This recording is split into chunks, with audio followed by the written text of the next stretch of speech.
Well, I tell you what, pay attention now because we're about to show you something fairly spectacular, though maybe not in the way that it was meant to be. No, I mean, the pictures are incredible, but for all the wrong reasons. Scientists were hoping to see the first full engine test of a vertical rocket at the UK's new spaceport in Shetland last night, but it didn't quite go to plan. Some of the engines exploded at the launch.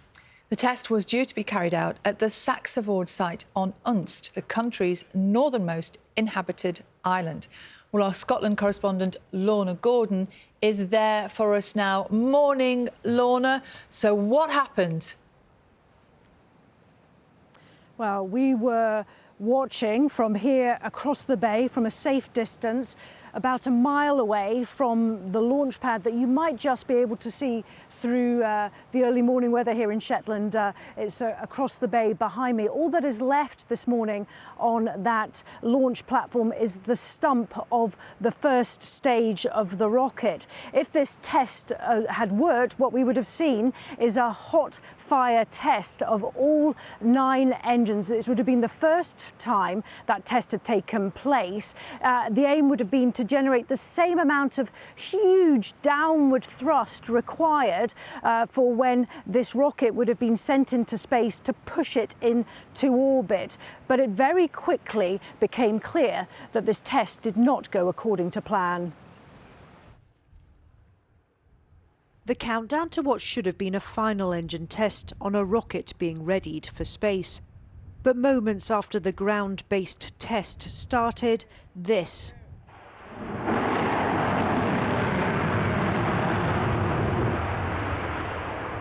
A plume of smoke and large flames shooting out sideways, then loud bangs as the entire structure was engulfed by fire.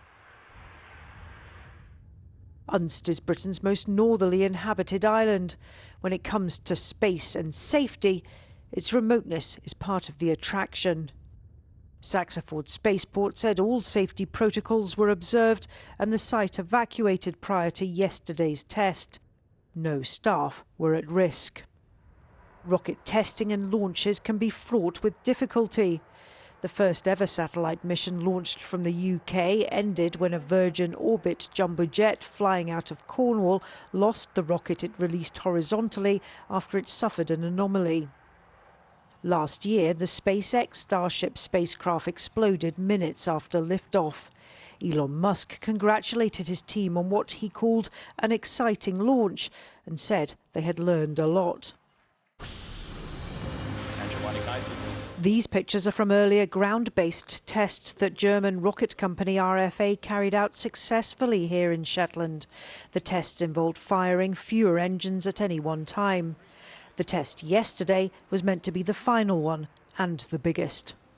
In a statement, the rocket company said they were aware of the higher risk attached to their approach and that they will take their time to analyse and assess the situation, adding that the goal would be to return to regular operations as soon as possible. Sending vertical rockets into space is hard. That is why these tests are carried out. The one here yesterday demonstrating both why these tests are important and how challenging building rockets can be.